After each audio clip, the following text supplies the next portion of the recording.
যদি আমাদের 1400 শহীদ ভাইদের তারেক রহমান বিচার করতে সক্ষম না হয়, তাহলে বাংলাদেশের তরুণ যুবক যারা আমরা রয়েছে, আমরা সবাই ঐক্যবদ্ধ হয়েছে, আমরা ক্ষমতা নিতে প্রস্তুত। এবার আমরা আর কোনো উপদেষ্টা বানাবো না, সবাই দেশটার একটা 12টা বাজায় চলে গেছে। এবার হলো একটাই অ্যাকশন, তরুণরা পুরা বাংলাদেশে যেভাবে ডাকাতদেরকে ঠেকিয়েছে, এইভাবে নিজেরা ক্ষমতায় গিয়ে নেতৃত্ব দিয়ে বাংলাদেশে চাঁদাবাজি বন্ধ করবে, টেন্ডারবাজি বন্ধ করবে, তরুণদের কর্মসংস্থান ব্যবস্থা করবে, ব্যবসায়ী ভাইদের উন্নয়ন করবে, পুলিশের সংস্কার করবে, ব্যবসার সংস্কার করবে, মিডিয়ার সংস্কার করবে, আপনার মা বাবার চিকিৎসার নিশ্চিত করবে, আপনার যিনি সন্তান রয়েছে তার চাকরির ব্যবস্থা করবে। এখন আমার সাথে পথে ঘাটে বিভিন্ন জায়গায় লোকের সাথে কথা হয়, আমি সে যেভাবে বলে ওইভাবে সহজ সরল মানুষ বিদায় মাইকের সামনে এসে বলে দিই,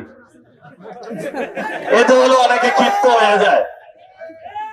এখন আমি একা বলাতে ভাই আমি বিপদে পড়ে গেছি, এখন আপনারা সবাই একসাথে বলতে হবে।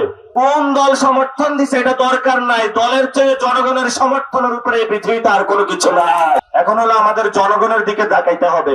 আমাদের জনগণের সাথে তারা গাদ্দারি করেছে, আমরা জনগণের পক্ষে কথা বলি, আমাদের কোনো পদ দরকার নাই, আমরা কোনো লোভ করি নাই।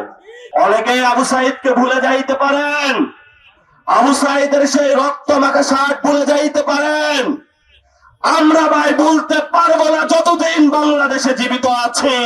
এত নিমুখ হারাম আমরা নই। শেখ হাসিনাকে তার শ্বশুর বাড়িতে পাঠিয়ে দিয়েছে, সেই দিল্লি দেশে এখন অবস্থান করছে, ওইখানে বসে বসে আবার রাজনীতি করে, দমক দেয় আমি কিন্তু আসবো। আসেন না, কই আসবেন?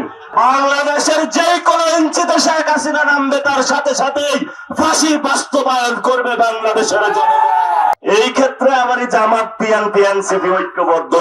আমরা যখন 5 আগস্টের সময় কাজ করি, ধানমন্ডিতে হলো নাকি আওয়ামী লীগ নামবে, আমি ছাত্র দলের সভাপতি, ওই সময় ছিল রাকিব, রাকিবে আছে এখন, রাকিব ভাই বলা লাগে কারণ এত সিনিয়র, তারপরে দায়িত্ব পালন করে, মুরব্বী দল, কিন্তু চোখ তুলতে ওস্তাদ তারা। 17 বছর বুকা ছিলাম, বাংলাদেশ আরো 100 বছর খাইলেও তো এটা শেষ হবে না।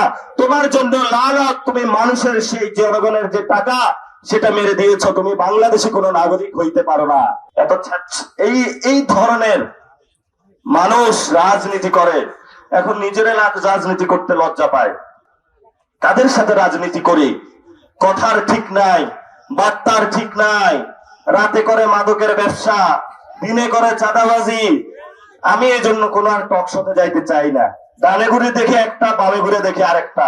দুর্নীতির গন্ধ খুব বিশ্রী গন্ধ। আগামীর বাংলাদেশ তারেক রহমান চালাইতে পারবে না। ওনার 6 মাসে উনি প্রস্তুত এবং প্রমাণ করে দিয়েছেন উনি বাংলাদেশ চালানোর পরীক্ষায় ফেল করেছেন। যে পরীক্ষায় ফেল করেছেন, এই পরীক্ষায় আর তাকে দ্বিতীয়বার বসানো উচিত না। কারণ 18 কোটি মানুষ, এই মানুষের যে পরীক্ষায় ফেল করে, এই বাসের ড্রাইভার যদি 18 কোটি মানুষকে নিয়ে অ্যাক্সিডেন্ট করে, বাংলাদেশের সার্বভৌমত্ব আর খুঁজে পাওয়া যাবে না। তারেক রহমান অলরেডি ক্ষমতা চালাইতে ব্যর্থ হয়েছে। হয়তো নিজের দলের যারা কর্মী তাদের টাকার সংকুলনের জন্য তারেক রহমান যদি সংস্কার বাস্তবায়ন করে, তাহলে উনি খেলার মধ্যে যেমন সেকেন্ড চান্স, একটা সেকেন্ড লাইফ পায়, এই ধরনের সেকেন্ড লাইফ পাওয়ার একটা সুযোগ আছে। যদি তা না হয়, যদি আমাদের 1400 শহীদ ভাইদের তারেক রহমান বিচার করতে সক্ষম না হয়, তাহলে বাংলাদেশের তরুণ যুবক যারা আমরা রয়েছে, আমরা সবাই ঐক্যবদ্ধ হয়েছে, আমরা ক্ষমতা নিতে প্রস্তুত।